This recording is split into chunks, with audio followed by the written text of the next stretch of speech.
Hello बच्चों, कैसे हैं आप सब। आई होप आप सब अच्छा कर रहे हैं, बढ़िया कर रहे हैं। दिस इज शुभ्रजीत दास और आज मैं आप सबके सामने लेके आया हूं एक टॉपिक जिसका नाम है the Nobel prize in physics 2022। बच्चों, क्या आप सबको मालूम है कि इस साल नोबेल प्राइज 3 साइंटिस्ट को मिला है जिन्होंने एक्सपेरिमेंट्स कैरी आउट किया है क्वांटम एंटेंगलमेंट पे और establishing the violation of Bell inequalities. और इन 3 साइंटिस्ट का नाम है Alain Aspect, John F Clauser and Anton Zeilinger.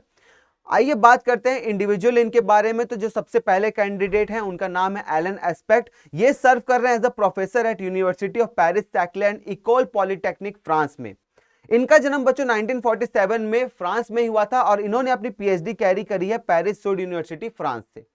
Second candidate हमारे हैं जॉन एफ क्लॉजर, जो कि अभी सर्व कर रहे हैं as a research physicist at JF Clauser and association, Walnut Creek, California, USA. इनका जन्म 1942 में यूएसए में हुआ था बच्चों और इन्होंने अपनी पीएचडी कैरी करी है कोलंबिया यूनिवर्सिटी, न्यूयॉर्क, यूएसए से। जो थर्ड साइंटिस्ट है हमारे उनका नाम है एंटोन जिलिंगर और वो सर्व कर रहे हैं as a professor at university of Vienna, Austria में। इनका जन्म 1945 में यूएसए में हुआ था और इन्होंने अपनी पीएचडी कंप्लीट करी है यूनिवर्सिटी ऑफ वियना, ऑस्ट्रिया से।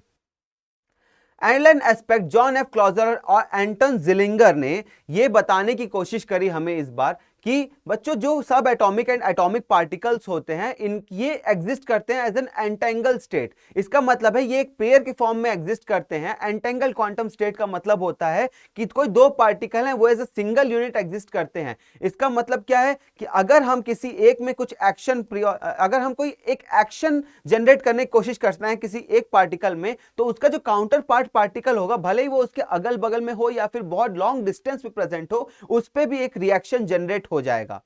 तो हमें एंटेंगल्ड पेयर का मतलब यही समझना है बच्चों कि कोई दो क्वांटम पार्टिकल्स हैं, उनके कुछ क्वांटम स्टेट्स होंगे। एक के क्वांटम स्टेट पे अगर हम कुछ भी असर डालते हैं तो वो झलकता है किसी दूसरे क्वांटम स्टेट पे और हो सकता है कि वो उससे बहुत दूरी पे हो। अगर मेरा एक क्वांटम स्टेट यहाँ पे इंडिया में प्रेजेंट है और दूसरा क्वांटम स्टेट न्यूयॉर्क में प्रेजेंट है, हम सपोज करते हैं, तो इससे क्या होगा कि अगर मैं इंडिया वाले क्वांटम स्टेट किसी पार्टिकल को छेड़छाड़ करूंगा तो उसका इफेक्ट दिखाई देगा किसी दूसरे वाले न्यूयॉर्क वाले पार्टिकल पे।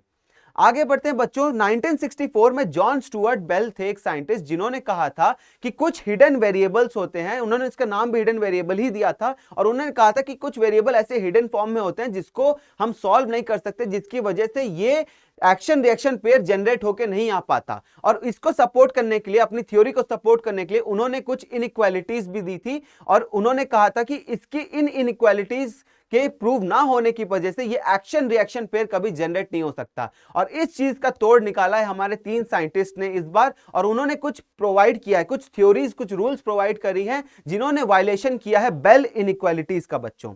और इन तीनों ने ही ये चीज कंक्लूड किया है कि अगर हमारी बेल इनइक्वालिटीज अगर वायलेटेड हो जाती हैं, इसका मतलब कि मेरा एक एक्शन और एक रिएक्शन पेयर इन दोनों क्वांटम स्टेट्स के बीच में जनरेट होगा। और ये भी दूर नहीं है बच्चों कि इससे हम बहुत सारी एप्लीकेशंस भी आगे चल के निकाल सकते हैं। किसी एक क्वांटम स्टेट को अगर हम थोड़ा सा भी कुछ भी चेंजेस लाते हैं तो उसके दूसरे काउंटर पार्ट क्वांटम स्टेट में भी ये चेंजेस दिखने को मिलेंगे, ऑल्दो दे आर टुगेदर और they are separated and very long from each other. बहुत डिस्टेंस पे अगर हो भी तो भी ये पॉसिबल है।